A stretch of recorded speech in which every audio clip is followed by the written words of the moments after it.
char siu is a dish that comes from Cantonese cuisine. It literally means fork roasted because it was traditionally cooked using a skewer or yung long forks, and it is cooked inside the oven o kaya over a fire. Boar din ang traditional na ginagamit na meat, but chefs nowadays prefer the fatty part of the pork. Interesado ba kayong malaman kung paano ko niluto tong napakasarap na US pork char siu na to? Of course, I will start cooking, pero bago ang lahat, please don't forget to click the like button para mas marami pang makapanood. Luto na tayo!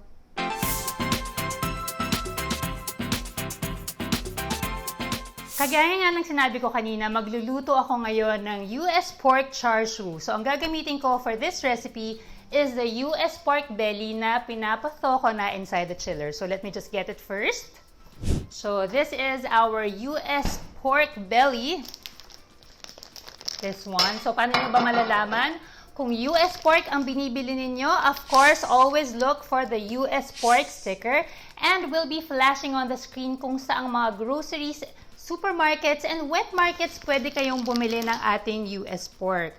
Katulad nga ng sinabi ko kanina, traditionally boar ang ginagamit pag magluluto kayo ng char siu or whatever meat there is. Pero chefs nowadays, they prefer to use the fatty part of the pork. Kaya nga ito yung ating pork belly. So let me just open our package.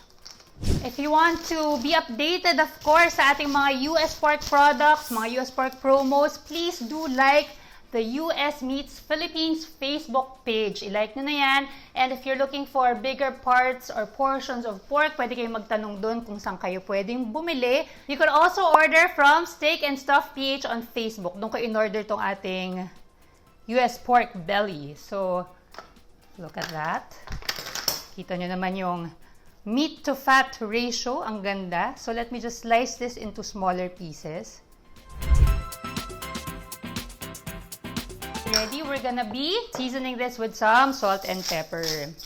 Marami pa rin mga wrong notions about frozen meat. People are thinking na, naku, hindi maganda yan, hindi magandang quality yan, kasi baka yan yung mga scrap na hindi naluto the night before, tapos i-freeze ng mga nagbibenta, when it's not true, okay?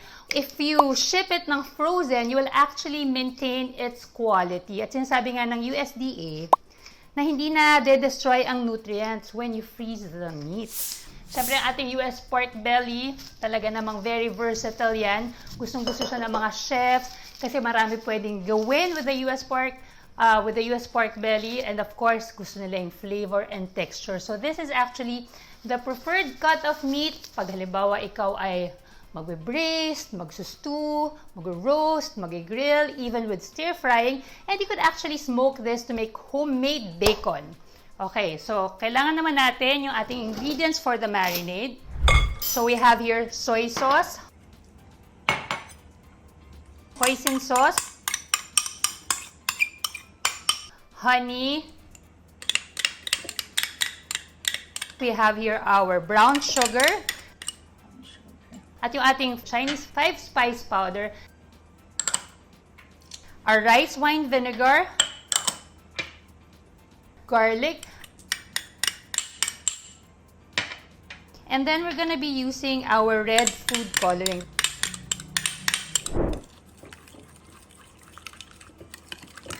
Okay, so mix everything, all of it sa ating bowl. Pero, teka, medyo nahihirapan ako. I'm gonna use the wire whisk para mas mabilis na ma-dissolve yung ating mga powdered ingredients. Ayan. So, let's just whisk everything. Make sure na dissolved, lalo na yung ating Chinese powder, into our liquid marinade. Aha! Di ba pag pumupunta kayo sa mga Chinese restaurants, I'm sure umu-order kayo nito. This is one of the popular dishes pagka kakain sa Chinese restaurant. In fact, I remember when we went to London noong 2019, nagsawa na kami sa mga European food. So, naganap kami ng Chinese restaurant. Nako, talaga namang itong unang-una namin in-order doon, with rice, of course. Kita mo talaga yung pagiging Asian namin. We love this. So, all we have to do is just place our US pork belly here sa ating marinade ingredients. There. Make sure that it is soaked. You could use also a Ziploc bag. Pwede yun. if you like that. If you don't have too much of space in your refrigerator. Kasi that will save space. Pero kung meron naman kayo space, then just place it in a bowl. So what we're gonna do is just place this in the chiller. We're gonna be marinating this for around 3 hours. Mas maganda nga, if you have more time, i-marinate nyo na overnight para talagang dumasa yung ating US pork char siu. Okay? This is something that you could make ahead of time. Always go to my YouTube channel para dun sa ating complete recipe. At sumali na rin kayo kasi meron nga akong cook-along. So for those who would want to cook and make chika with me in the kitchen, join the US Pork Cook-along with Chef Rosebud. Ilalagay ko dun sa comment box kung ano ang mechanics para makasali kayo. So anyway, this is our US pork belly. Naka-marinate na. Ilalagay ko muna sa chiller and we'll let this rest for around mga 3 hours. Balikan ko kayo. Okay, so tapos ng 3 hours. Kinuha ko na from the chiller ang ating marinated US pork belly. So, punta na tayo dun sa ating stovetop para maluto ko nito. Okay, so let's start grilling. Of course, kailangan muna nating buksan ang ating stove at painitan ng ating grill pan. Lagyan na natin ng oil.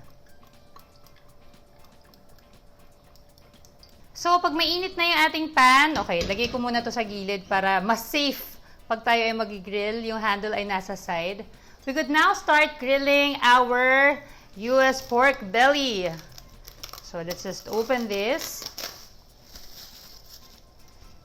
Tapos, kuha tayo ng isa. Isa muna. So, make sure lang that you drain off the excess marinade. Make sure na hindi siya basang-basa when you place it in your pan. Kasi pag sobrang dami ng marinade, mas mabilis siyang masusunog because of course of the powder and of the sugar. So we don't want that. We want to avoid that. So again, here's our pork belly. We will grill this skin side down first. And that is what we're after. The sizzling sound.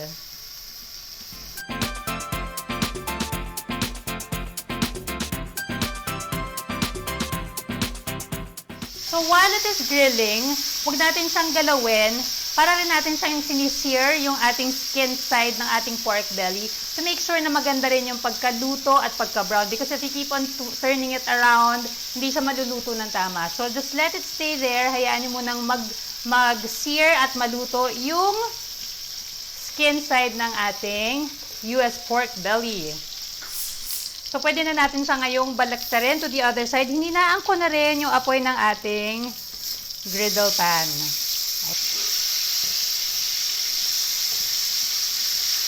There you go. So, mahinang apoy lang. And then, while it is cooking, we're gonna be basting it with the marinade.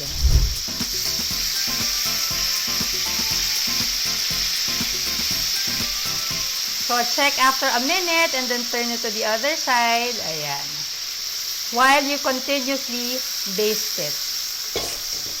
Okay, so ito na mga ka-Cheffies. Tapos na nating lutuin ang ating US pork char siu. Pwede ko na ngayong patayin ang ating stove top. Tapos I will set this aside. Gagawin naman natin yung ating marinade ingredients. Again, pakukuluan natin siya to let it simmer, to thicken at yun ang ating additional sauce. Okay, set aside ko muna to. On a pan, buksan natin ulit. Simpleng-simple lang ang gagawin natin. Yung ginamit natin na pang-marinade at pang-baste kanina, we'll just place it here. So, we will let this simmer for a couple of minutes para lang mag-thicken siya ng konti at gagamitin natin to as additional sauce for our pork char siu.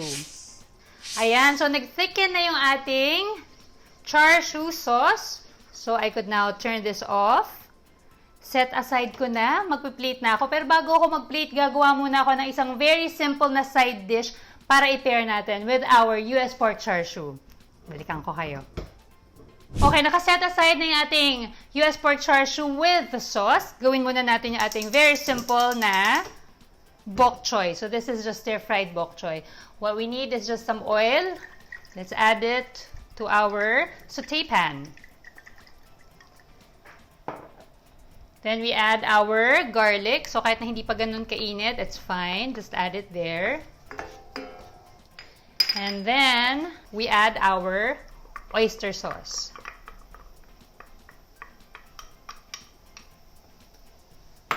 Then we add a little bit of water.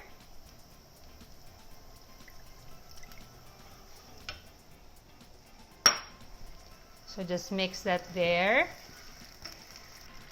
A little bit of sugar.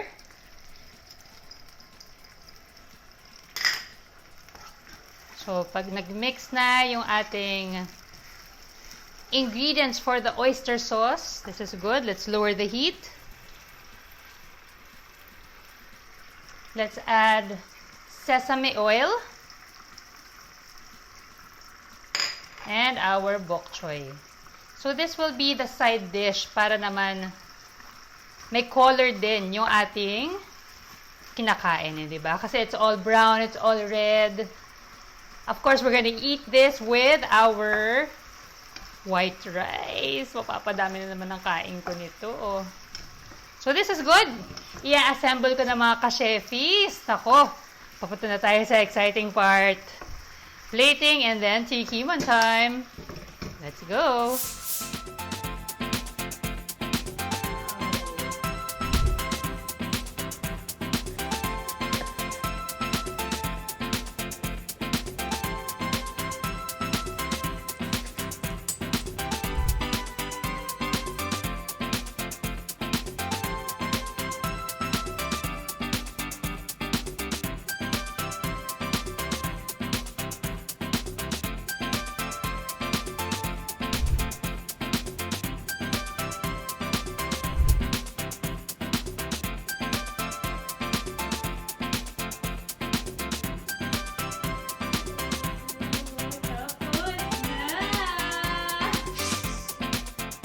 The most exciting part, meron na akong nakahandang kanin dito. Of course, the tasting part. Slice muna natin ang ating US pork. Nasira ako na yung plating. Try nyo to sa bahay, gawin ako. Diba? Para naman, kahit on a Sunday or on a Saturday, ma-feel ng family nyo na ang special ng kanilang kinakain. Ang sarap! Bagay talaga kanin. Mas kompleto pag may kanin. Very juicy, of course, ang ating US pork kasi nga grain-fed siya. Very tender. I love how easy this is to make. Mga ka-Cheffies, gawin nyo to sa bahay nyo, please. Naku, ilalagay ko syempre sa description box ng ating recipe. And when you recreate this recipe, gagamit kayo dapat ng US pork belly, ha? Para naman talagang kompletong inyong experience. Okay, hope that you enjoyed today mga ka-Cheffies. And marami pa akong mga lulutuin. So please, abangan nyo ang susunod na episode ng US Pork. It's the best! Maraming salamat, and that concludes my birthday month. Marami tayo mga ka-Cheffies. Let's go!